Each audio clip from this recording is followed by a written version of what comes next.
გამარჯობათ. თქვენ ახლა კადრში ხედავთ რამდენიმე ქათამთან ერთად ციცარის რომ მიერთმევს საკვებს საკვებურიდან ეს მარტო ერთია ამ ქათმების გუნდში და ის მოვიყვანე იმისათვის რომ ვთქვათ აქ ბაღში ფაროსანები არიან და ფაროსანას ციცარი ბევრად უკეთებრძვის გარდა ამისა კულტურულ ნარგავებს მოგეხსენებათ ციცარი არ აზიანებს. ეს ბიოლოგიური მტერია მწერების და მავნე მწერების და ხოჭოების.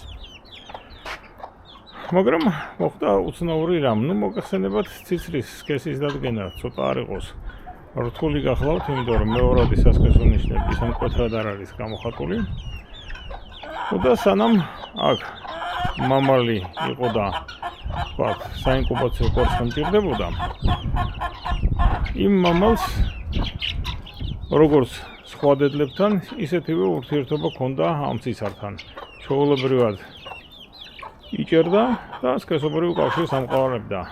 ანუ გლეხურად რომ ვთქვათ, ჩინჩლავდა. მაგრამ მას მერე რაც მამალი მოვაშორე, ასე ვთქვათ, ციცარი თვითონ გააქტიურდა და ეხლა ამან დაუწყო დედლებს დევნა. ის კი არა, რამდენჯერმე დავინახე კიდეც, რომ როგორ მოახერხა დედლის დაჩინჩვლა, როგორც მამალმა. ასე რომ, როგორც ჩანს ეს ჩვენი ციცარი იყო გეი და მამლის მოშორების შემდეგ გახდა ნატურალი.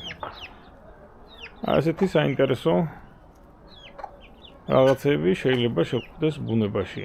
ანუ LGBT ურთიერთობები აგერ ფრინველებშიც მოსულა, ანუ სხვა ცხოველებზეც არსებობს მსგავსი დაკვირვებები. ახლა რამდენად ნორმაა ამის შესახებ მე ვერ გესაუბრებით.